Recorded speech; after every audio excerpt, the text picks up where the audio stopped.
Okay, good morning, everyone. Yes, my name is Mathías, Matthew, and we will be talking about quality excellence beyond the ISO certifications. Now, the basic premise of the presentation is that any quality journey, whether it's quality management, whether it is information security, whether it is health and safety, whatever, IT service management, it has to start by clearly defining why we do it. What is the result we want to achieve? It could be only the certificate on the wall. That's fine. This is a clearly defined result. And we all know that just by this result, we don't really expect too much out of it. Is there any difference between achieving certification versus achieving the business results we want? Based on our experience is that certification alone does not really guarantee delivery or achievement of the key business results. Internationally, and this is the EFQM business excellence model, governments, organizations have realized the limitations of ISO international standards. In this respect, and under the prisma of total quality management, they developed the business excellence models. As I said, this is the EFQM, the European Excellence Model. And as you can clearly see, we start with the enablers, which are 50% of the model, and going through the results. There is a heavy emphasis on results. This is the effort of the excellence models.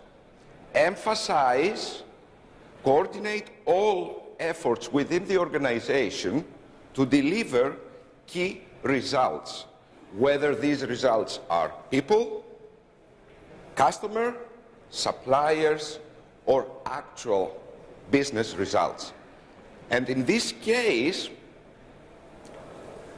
the results contribute 50% of the overall scoring system which is being applied. Now, we can work from left to right when we do the self-assessment, and then by taking into consideration whatever the strategic objectives of the organization are, we start working from right to the left. And this is where the so famous continuous improvement vicious circle comes into play. We'll talk about it in a few minutes. What is the basic, however, model is of all business excellence models, people, processes, results. This is the simple business model of any organization wanting to link performance with business results. And of course, there are a lot of sub-criteria, both on the enabler side and on the results side. No need to explain to you how the FQM model works. The bottom line, however, is that even in your model, in the King Abdulaziz Quality Award model, you will see that something like 45% is contributed to the results. Now let's make the link. Does ISO certification guarantee results? Experience, your experiences, my experiences definitely say no. So, Very quickly, the EFQM or the King Abdulaziz Quality Award is not a standard. And it's just a model providing a framework for continuous improvement. Hey, hold on a second. But ISO also mentions continuous improvement. Absolutely. But since it is not linked with results, this continuous improvement, I'm sure most of you will agree with me, is linked with, okay, let's change a little bit our procedures. Let's change a little bit our policies. Is this the improvement we want? No. So far, it's been extensively used throughout Europe, the model, quite successfully.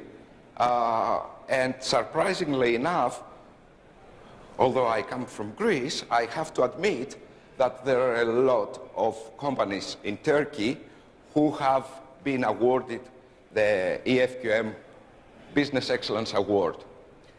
The expectations of excellence, according to the model, including the expectations of excellence for the King Abdulaziz Quality Award, is that we need to set the expectations for the organization, for an excellent organization.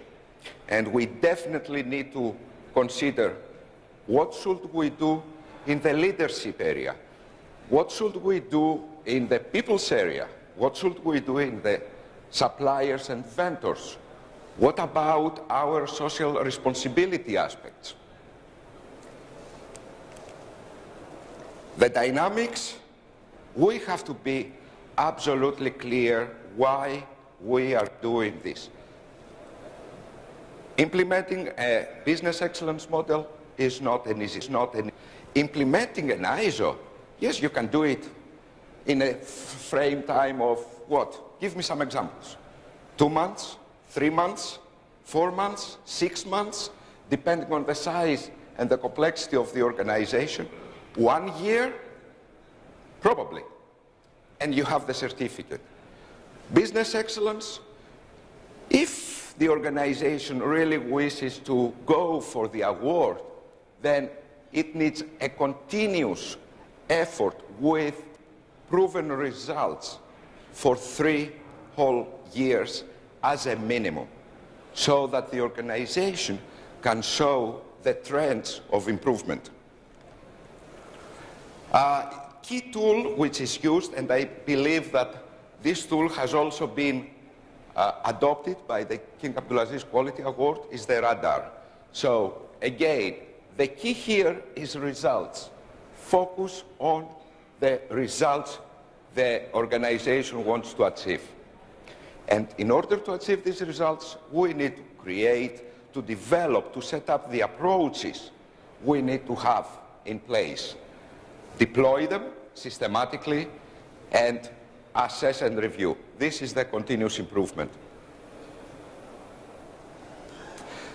The ISO standards, as they started, and I described this further yesterday in the workshop,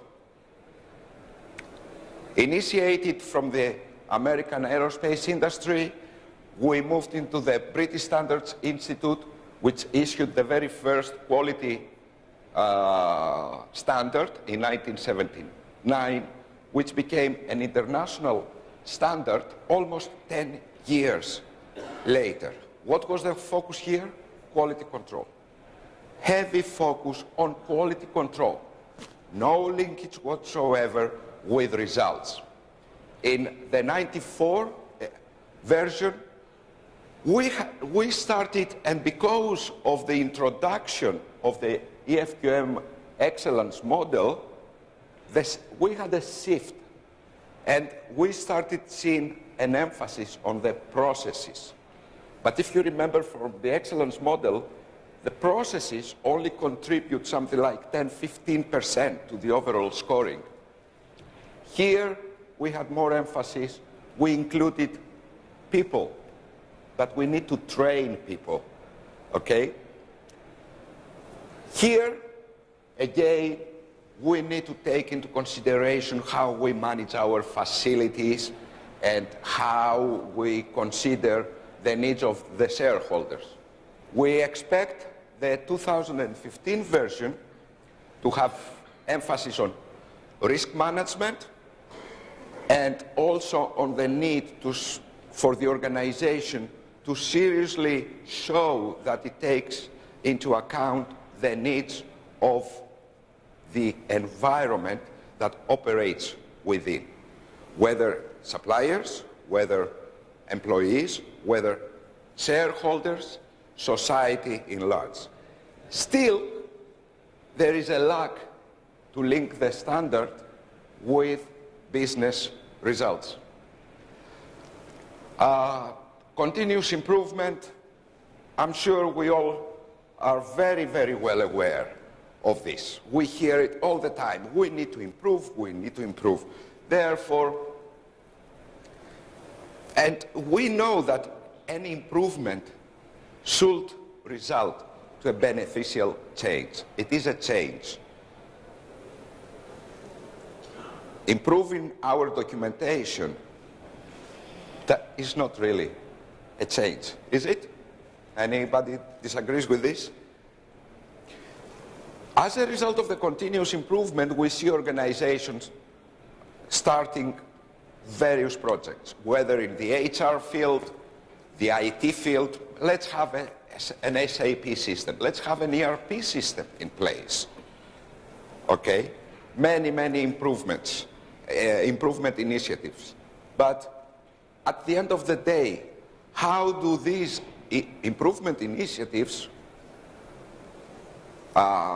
contribute to the results we want for the organization? And based on my experience, most of these initiatives fail for one key reason: people. We forget that we definitely need people in order to deliver results, in order to run the processes, in order to drive the organization forward. But we still haven't. So what do we do? We usually send them for training. This is the panacea, training. What we miss, and now I'm talking from my own experience, internationally as well as in Saudi Arabia, is that we never really focus on how can we have people who are accountable for their actions. How can I show this video? Help people, help me with this process. Okay, I found it, thank you. I found this on Facebook, and I think it is fascinating.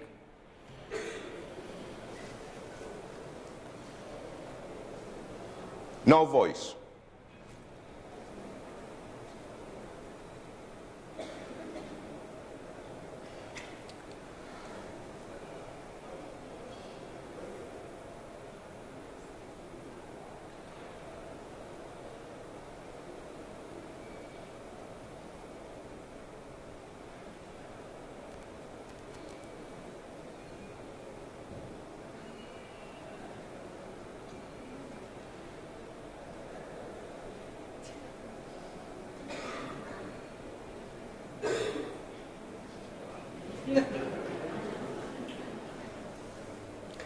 How did that happen? Why we as people cannot see the whole picture? How many of us have found ourselves in situations where we don't really focus on the real problem? We do not see the whole picture. So, for those guys, I don't think there would have been any survivors. How did that happen? I'm sure most all of us have asked these questions. to ourselves. And by making this question, basically, we are getting into a blame game situation. We want to find somebody to blame for whatever happened. However, we need to make a shift. If we want to really focus on excellence, we need to start thinking, how did I let that happen? You see, two small words, I and let, make a whole change in the whole concept. And this is a more accountable way to view things. We heavily work with the results pyramid. We talked about the results the organization expects. And in order to achieve these results, we need actions. Actions that people take to deliver the results. However, how did I let that happen? We forget that these actions are being driven by the people's beliefs. And how do people acquire beliefs? They acquire them through their experiences. We create experiences to our people, even through a small project, on a daily basis. Think of for example, the Monopoly game we play when we are little kids. We learn the experiences we receive from our parents is that in Monopoly only one wins. Therefore, for me to win, everybody else within the family must lose. For me to succeed as a manager, everybody else around me must lose within my organization. And if we focus only on actions and we do re-engineer the processes, revise the procedures, send people to training, we focus on the upper level and we expect the results. If we want real improvement, which will result to a beneficial change, then we must start thinking, how can we change the beliefs of the people by providing them positive experiences on a daily basis? And think about it. You had a fight with your wife, with your husband the previous night. Okay, you go to the office and you are in a bad mood. Your subordinates come to you, your mood is bad, you speak badly to him or her. This is an experience you create immediately. So, how did that happen? Blame game. And once we get into the blame game cycle, then we try to blame others. It's not my job. Have you heard this? This is the blame game. It's not my job. It's the finance department's job to do this. It's the PMO's, the project management office's job. It is the professional services department job. Finger pointing. Hey, it's not my fault. It's Nicholas' fault. Yeah? I was driving very well. It was the other guy who came and smashed on the back of my car. We find somebody else to blame. Ignore, deny. Oh, I'm sorry. Yeah, what email are you talking about? I've never received your email. When did you send it? Are you sure you sent it to me?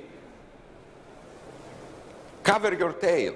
I have sent you the email 10 months ago, and I was telling you that there is no way we can achieve the results. Haven't you seen it? You never replied to my email. I have covered my tail. I have records to prove that I am right. Confusion, tell me what to do. Really, yesterday you asked me to do this. Today you are asking me to do that? I'm totally confused. Okay, I don't know how to do it. Just tell me what you want me to do and I'll do it. Wait and see. It doesn't matter we didn't achieve the results this year. It doesn't matter if we got non-conformances through the audit. We will do much better next year. Inshallah. What is this? It's not my job. It's not my job. My job is to lay down this white line, not to remove the tree. Okay? It's not my job. Accountability? No. So, if we start questioning ourselves, because accountability starts from ourselves, and we start asking ourselves, how did I let that happen? First of all, we need to take the most difficult step, which is realize how we contribute to the problem. Me personally, me and my team contribute to the problem. And own that, yes, I am contributing to the problem, and in what way am I contributing to the problem? And then, and only then, we can ask the solve it question, what else can I do to close the problem, to close the gap, and then actually move it. The hardest part in this concept is make people see it. We miss the see it, how we contribute. We stay in the blame game, his fault, their fault. But really, we need to identify this. And in order to do this, we need to learn how to set expectations to people. And is there a difference between having an expectation and establishing an expectation? What do you think? Huge difference. We have not learned throughout all the quality projects that I've been engaged into to set clear expectations to the people. Ashok, I won't have time to hold your hand on this project. You need to work, you know Dilbert, yeah? Cartoons. You need to work independently. And by that, I mean you should imagine what I will tell you to do and then do it. He is having an expectation. He is not setting an expectation. And what is an expectation? Is the one that for not delivering the result is not an option. And we always need to identify the weakest link, the critical link. The critical link could be any person, even a high performer, could become at any point in time a critical link. We need to identify this or these people and help them through what? Through feedback. This is the solution. We need to learn to seek feedback for ourselves as well as to receive feedback. Because then, and only then, we can say that we are accountable. But this is not enough. Trust is also of paramount importance. But don't forget to verify. Reagan and Gorbachev, they really liked each other. You remember back in the 80s, they were trying to minimize the nuclear weapons, okay? They really liked each other, they trusted each other. But they had their teams to the ex-Soviet Union to check out whether Gorbachev is actually minimizing the nuclear weapons. And of course, we need to learn to inspect what we expect in a positive, principled way, not in a quality control way or with a checklist, but through feedback. Closing this presentation, we need to appreciate that the more we hold people accountable the wrong way, the less accountable they become. And I'm talking about accountability. This is the dictionary definition. Subject to having to report, explain, or justify after the event. Who is responsible to blame? Okay, after the event. We know, we realize that when we hear the word accountable is when things go wrong. Therefore, we need to find someone to hold him or her accountable for not achieving the results. The definition of accountability I would like to give you as a takeaway message today is that it's, at the end of the day, is a personal choice. It's up to you, okay? And you really need to put all your effort in seeing how we contribute to a problem. So, when it comes to getting things done,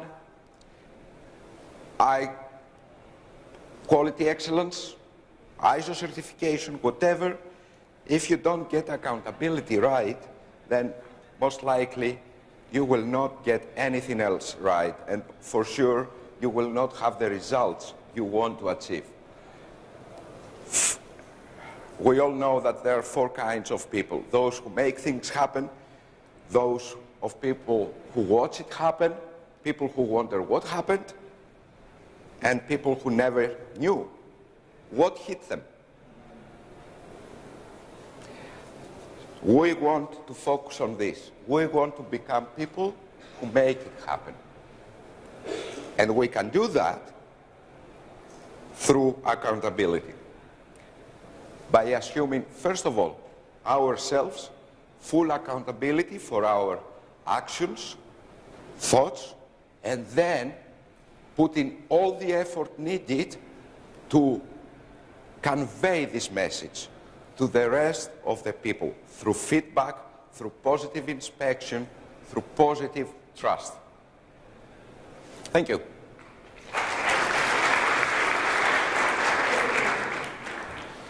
Thank you very much, Matthew. Now I will accept questions, yes, but only in Greek. I'm sorry. I do not accept questions in English. So do we have any questions before we go to the break?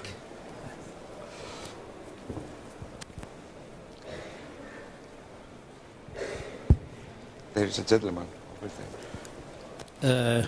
You mentioned ISO certification does not, here. Yes. You mentioned ISO certification does not guarantee results. And yes, that's true. Actually, there is an Arabic saying that says, خذ الISO واعمل اللي أنت عايزه. Which translates, take the ISO certificate and do whatever you want to do. However, when you're talking about excellence models, it's a completely different story. And please correct me if I'm wrong, but winners of excellence models are really special. I mean, they cannot do what they do with ISO certification. It's completely different. So winners of excellence models are, to a certain extent, are excellent. Correct. Yes, you are absolutely right. What can I say? I fully agree with you. If you look at this, let me go back to the...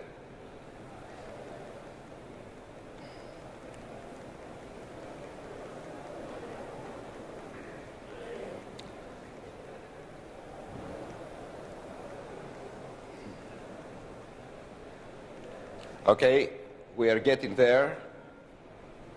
Yes, the ISO, if you go through the excellence models, the ISO certifications an organization holds, the organization can hold even up, 5 certifications: quality, safety, environment, social responsibility, information security, IT service management, business continuity, whatever. Nevertheless, all these ISO certifications fall into this criterion: processes. 14% of the overall scoring, 14%. And this 14%, even if you have all the ISOs in the world, will not give you the 14%. So, yes, there is an effort, as I said, especially on the quality, on the new quality standard of 2015, to put more emphasis on risk and on these aspects here. But we are on the enabler, still on the enablers side. We do not move into the results side. And this is a lack of the ISO certifications. Is it good to have ISO certifications? By all means. It's the beginning of the project, of the journey, however. It's not an end to itself. I don't know if...